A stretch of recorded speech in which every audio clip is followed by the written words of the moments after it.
NDA పార్టీలని అధికారంలోకి వచ్చిన తర్వాత గౌరవ ముఖ్యమంత్రి గారు వేదిక మీద మమ్మల్ని కొంతమందిని మంత్రివర్గంలో తీసుకోవాలని నిర్ణయించారు. అది జరుగుతున్న సమయంలో ముఖ్యమంత్రి గారు నన్ను అడిగారు, ఏ శాఖ నువ్వు ఆలోచిస్తున్నావు, నీ ఇంట్రెస్ట్ ఎక్కడుందని. అప్పుడు అన్న విద్యాశాఖ మంత్రిగా నన్ను చేయండి సార్. అప్పుడు ఆయన ఆశ్చర్యపోయారు, చాలా కష్టమైంది ఇది, ఎందుకు నీకు ఇది? ఒక పక్కన ఈ సంఘాలు ఉంటాయి, చాలా మంది విద్యార్థులు ఉంటారు, మార్పు తీసుకురావాలంటే 5 సంవత్సరాలు సరిపోదు, కనీసం 10 సంవత్సరాలు అవసరం ఉంటుందన్నారు. అంతేకాకుండా చాలా మంది మిత్రులు, శ్రేయోభిలాషులు, గౌరవ సభ్యులు, ఎంపీ గారు కూడా నాకు మెసేజ్ చేశారు, ఇట్లా వస్తుంది న్యూస్ లో, ఇది అవసరమా మీకు?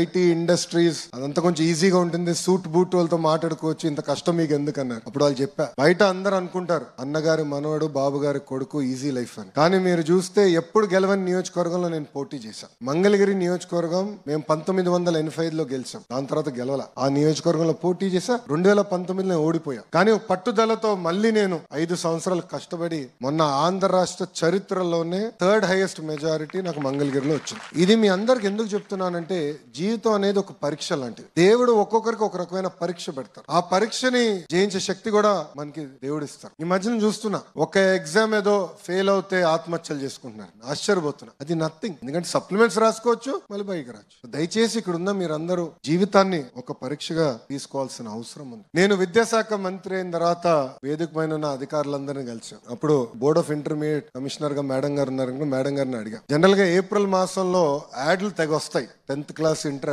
యాడ్స్, 1 1 2 2 3 3 3 4 4 4 అని వేస్తారు యాడ్లు. అవన్నీ ప్రైవేట్ కాలేజీలు, జూనియర్ కళాశాల వాళ్ళు వేస్తారు. మేడం గారిని ఒకటే చెప్పా, ఎప్పుడైతే మన పిల్లలు ఆ స్థాయికి వస్తారో అప్పుడే నేను సంతృప్తి చెందుతా, అప్పుడే కాలర్ ఎగరేసుకుని నేను మంచి పని చేశాను, బోర్డ్ ఆఫ్ ఇంటర్మీడియట్ ఎడ్యుకేషన్ అని ఆలోచిస్తాను.